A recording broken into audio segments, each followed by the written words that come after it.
Love, High Priestess, and then patience. Love is patience. Ow. Hinahabaan ng pasensya sa love department. Binibigyan ng palugit. Parang binibigyan ng oras, ano? Sakto sa panahon na kailangan ng magbago ng isang tao. Parang binibigyan ng ultimatum, parang binibigyan ng oras, yung deadline, binibigyan siya ng deadline. Chine-check mo kung tama ba, kung yun ba yung sinasabi sa ginagawa ng taong ito. More on love, ano, mga cards pong ito. Binibigyan ng ultimatum, binibigyan ng sapat na panahon. Kasi parang nagsasayang ka lang din ng panahon sa taong ito, Gemini. Siguro, napagtanto mo, narealize mo, naisip mo, parang nagsasayang lang din ako ng panahon sa taong ito. Hindi naman ako tinutulungan, sakit ng ulo lagi. Kailan ba magkukumit ang taong ito? Kailan ba magsiseryoso ang taong ito? Parang wala naman akong nararamdaman na ganito. Pagtulong, wala din. Eh di wala. Oo. So, binibigyan, ano, ng isa pang chance ang taong ito. Pagka wala, ay nako, parang magkakat ka ngayon, Gemini.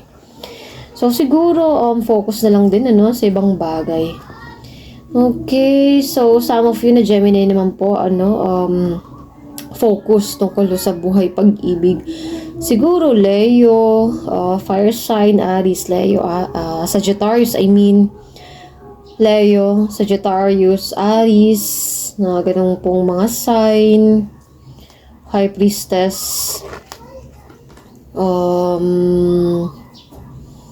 High Priestess, Pisces, Libra, Patience kasi 14, that is, Temperance card, Sagittarius, Cancer, Pisces. Okay, so,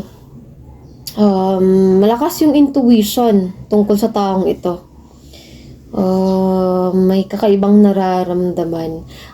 Parang may liwanag na nanggagaling sa mukha ng isang tao. Ayan, tignan mo, nang maigi, Gemini. Yan, lumiliwanag yung paligid, lumiliwanag yung mukha ng isang tao ito kapag ka nakikita, kapag ka nakikita mo siya or nakikita kanya, Gemini. Lumiliwanag. Kasi may star dito, tapos may star naman po dito. Okay, 66, 22, 14, 14. Some of you lagi po nakakita po ng mga ganung numbers or birthday mo, Gemini, or something na significant. Siguro anniversary ho ninyo, monthsary, ganun. Okay, so parang lang din naman, some of you na Gemini parang naghihintay kung kailan ba magbabago ang isang tao. Parang naghihintay ka kung kailan ba magsasorry ang isang tao. Okay, dito naman 6 of air, another 6, diba? 16 naman. Dito sa likod, tapos number 1, card mo ito, Magician card, Gemini. Tower card, oh my goodness. Hindi talaga mapipigilan, Hindi talaga maiiwasan. Ang mangyayari ay mangyayari. Minsan parang ayaw natin ng gulo. Minsan parang ayaw mong i-confront, Gemini. Non-confrontational sa ngayon. Parang ayaw mong mag-engage sa ganung bagay. Pero binibigyan ka talaga ng mabigat na rason, na parang magka-crash out ka na, Gemini. Hanggat sa maaari, ito yung mga gagawin mo, pero may mga times na hindi mo siya nakokontrol. Kahit ikaw mismo sa sarili mo, Gemini, na ito yung na practice, ito yung nasa isipan, ito yung plans, tapos biglang wala, yun na yun. Oh, biglaan na. Kung ano na dyan, yun na yun. Tapos bigla na lang ganun yung mararamdaman, yung mga masasabi mo.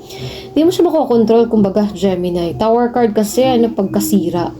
Tower card kasi, destructive yung energy, mess up, magulo, kumbaga, hindi natin naiintindihan. Gusto mong intindihin, kumbaga, oo, sa totoo lang, Gemini. Gusto mong intindihin, Pero Gemini, paano mo ba maiintindihan kung ikaw mismo sarili mo, hindi mo naiintindihan, di ba? Paano ba yun, Gemini? Ayan. Oh, so, 'di ba? Paano natin mababasa, maiintindihan ng ibang tao kung mismo sarili natin hindi rin po natin mabasa. Hindi rin po natin maintindihan. Okay. So, may bagay dito na gustuhin man po natin na ganito lang dapat ganito, dapat ganyan, dapat perfect. Oo, planado na, naka-organize na, planado na, napakagandang talaga 'di ba? Naka-prepare na talaga yung program. Tapos biglang may sisira. Oo. Biglang ay nako. Biglang problema. Okay, so I can see dito may mga birds. Naalala ko yung isang reading mo, Gemini. Yun pa rin po yung mga signs eh. So, siguro spirit animal mo po ito, Gemini. Siguro some of you mas napapansin ho yung mga kakaibang ibon na lumalapit sa'yo, nasa paligid, or bigla-bigla na lang pong may bisita yung bahay na ibon, pumasok sa bahay, or kakaibang itsura ng ibon na parang first time mong ma-encounter. Okay, I can feel dito, I don't know, parang ikaw lang din yung humahawak ng halimbawa ito, kinokontrol mo, hinahanapan mo ng paraan, hinahanapan mo ng solusyon, ayaw mo kasing masira, ayaw mo kasing magkagulo. Tapos yung ibang tao, iniwan ka, Gemini, iniwan ka na, kanya-kanya ng exit, eskapo na. Ayan, exit dito, exit doon, tinakasan ka na, umalis na, umuwi na, tapos ikaw yung naiwan, Gemini. Tapos ang daming gagawin, tambak yung naiwan, tambak ang trabaho, marami pang gagawin, sumasakit tuloy yung ulo ng Gemini. Six of Earth. Okay, Seven of Fire. Di pwedeng mag-shortcut, kumbaga. Talagang step by step, talagang process. Gawin lang din talaga. Di basta-basta na yung gusto natin, na pace.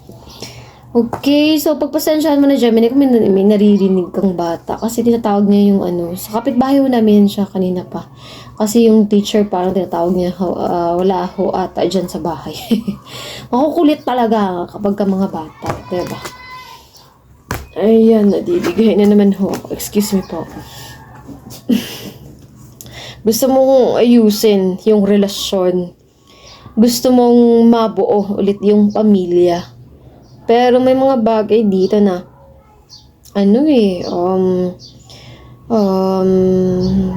kumbaga lahat ginagawa, lahat kung pwedeng magmakaawa, 'di ba? Magmakaawa ganun.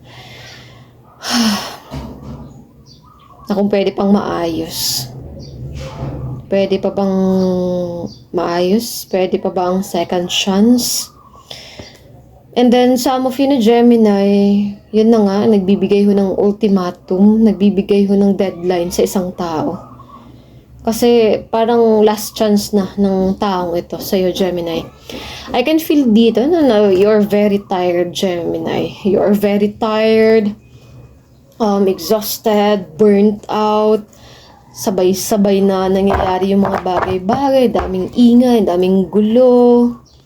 You are giving a lot of your time, you are giving a lot of your time, effort, energy towards someone or towards something na very important sa'yo, na ayaw mo masira. all out, kumbaga. All out. Lahat ng oras, lahat ng effort, lahat ng pagmamahal. Siguro pera pa, 'di ba? Kasali na yung pera. So, I can feel dito na parang some of you nagkakasakit sa ngayon, Gemini.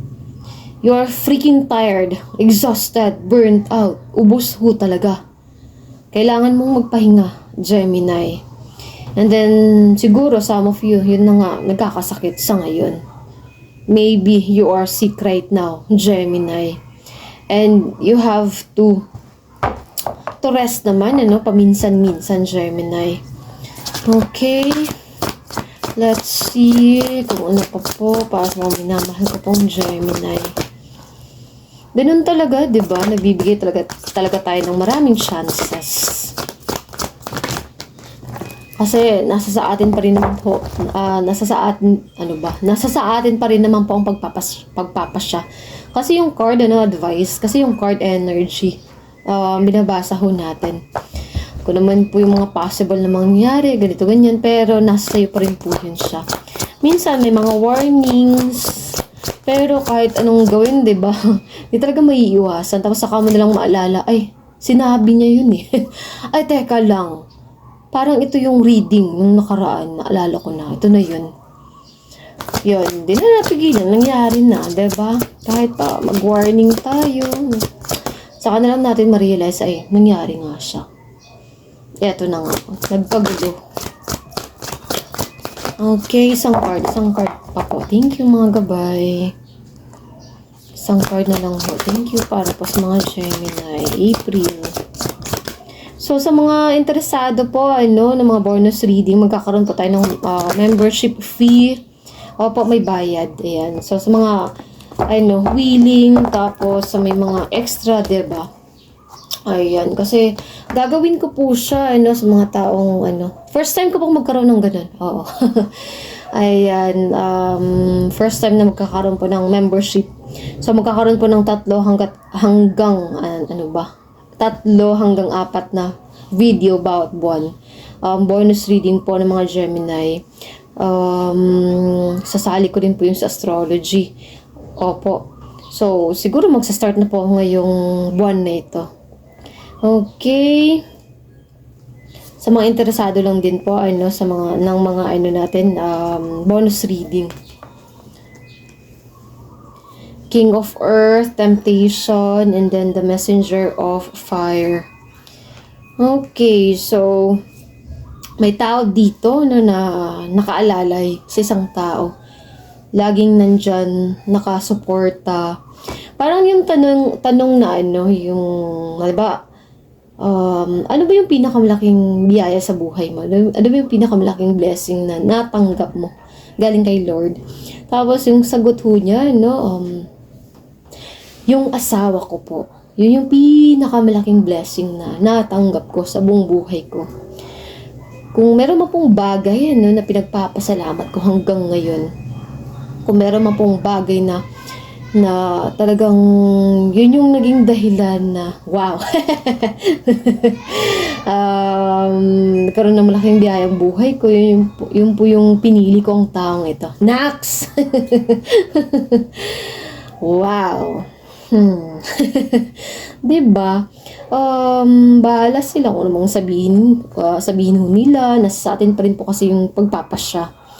Diba? Madali lang pong sabihin kung madali lang po sabihin na iwan yung taong ito, tapos may mga anak, diba? Tapos may mga dapat pang gawin. Dami talagang dapat i-consider, mga bata, ganun. Number 1 na talaga yun siya. Marami pa pong dapat i-consider. May mga ibang tao naman, yung bang lagi na lang kung nagpapatawa, dinahayaan na lang din, although aware naman ho sila. Ganun talaga, sa totoo lang, ito, realidad to siya, Gemini. Madali lang talagang sabihin na i-cut off ang isang tao. Madali lang ho talagang sabihin na tapusin yung relasyon natin sa isang tao. Pero napakahirap po talaga. Marami pong dapat na pag-isipan, di-consider, ganun. At saka ito din yung napansin ko, kadalasan talaga sa mga nagpapa-reading, talagang nagsistay pa rin ho sa ganong relasyon. Opo. Oo. Kaya nga po, tinatanong sa akin, ano bang dapat kong gawin, ganito, ganyan. Tapos pinapakita ng cards na dapat i-cut off na, dapat iwan na, mag-move on na lang, or wag nang ma-attach sa husband, sa wife, wag pong ma-attach masyado sa taong yun. Tapos, wala, yun pa rin. Oo, sila pa rin naman ho. Oo. Kasi ikaw pa rin ho magpapasya, ikaw pa rin ho magde-desisyon sa buhay mo. Kahit yun yung sinasabi ng card, kasi nasa sa atin na po yan siya, katigasan din po ng ulo. Pinipili na lang din ho natin na makasama yung taong yun. Pinipili na lang din po natin patawarin ng paulit-ulit ang taong yun. Lalo na kapag ka nagkakaedad. Pero may mga naman, kahit naman ako, nakaka-encounter naman po ako. Out of 10, may 2 ho dyan. No po. may 3 ho dyan na talagang willing na tapusin yung relasyon. Meron talagang ma-encounter na tao na okay lang na mag-start ulit sa buhay. Okay lang na tapusin ko ng relasyon sa taong ito. Na nakawala ho sila sa ganong pattern. Nakawala ho sila sa ganong sitwasyon ng buhay ko nila. Okay, so a lot of temptation din po. May kinalaman sa pera. Nagkakaroon po ng problema sa ngayon na may kinalaman ho sa pera. Siguro niloko tungkol ho sa pera. Tinago yung pera. Sabi, ganito ganyan, tapos yun pala wala na. Tinakas na yung pera. Messenger of fire. Ayan. So, pinag-iisipan ho talaga, yung mga gagawin, yung mga hakbang. May matatanggap ho ditong balita. Tapos, pag-iisipan ng ilang beses kung ano bang gagawin, ano bang mga aksyon na gagawin. Okay. Ace of Earth, bagong simula. 10 of Air, matapos yung bigat na nararamdaman. 10 of Water, parang cleansing din po yan siya. Cleansing. Nakakatulong ho talaga yung pagligo, 'di ba? Sa mga rivers, sa mga falls, sa dagat, ganun. Or even tears, 'di ba? Luha. Kasi nakaka-cleanse po kapag tubig. 8 of Fire, 10 of Air, Ace of Earth, bagong simula tungkol sa business, sa kaperahan. 2 of Earth, another Pentacle. Okay, so 2, kumbaga, yung bagong pagkakaabalahan, 2 of Fire. Kasi, 2 of Fire, di ka sigurado, madilim siya. Pero, may liwanag naman po. Ayan, may mga gabay, may tumutulong sa'yo, Gemini. Parang kinakabahan. Pero wag po mag-alala kasi tama naman po yung dinadaanan, yung ginagawa. 2 of Earth, binabalanse yung mga bagay-bagay. Kaperahan din po yan siya. 6 of Water, 8 of Earth. Maraming Earth na nagpapakita dito, Gemini. Kaperahan. Diba, Earth? Ay, saan na ba yun? Ito. Sa likod ho nito. Ayan, wait lang. 2 of Earth. Tapos, ito naman, 9 of Earth, and then, 7 of Earth. Diba? Ang dami. Kaperahan mo yan siya. May perang paparating sa Gemini. Okay. So, yun lamang po ang ating reading ngayon pong April. Ayan. May mga sources, kumbaga. Parang, hindi kasi siya, kumbaga, bulto. Hindi siya yung pang-isahan lang. From many direction, kumbaga. Dito, ito siya. Dito naman, ganito. Pakonti-konti hanggang sa napapansin mo, malaki pala siya. Kung hindi mo siya gagastusin agad-agad, Gemini. Oo. Ayan. So, may pera. May perang paparating sa'yo ngayong April, Gemini. Okay. So, yun lamang po ang ating reading para sa may naman ko pang Gemini. Maraming salamat po. Bye!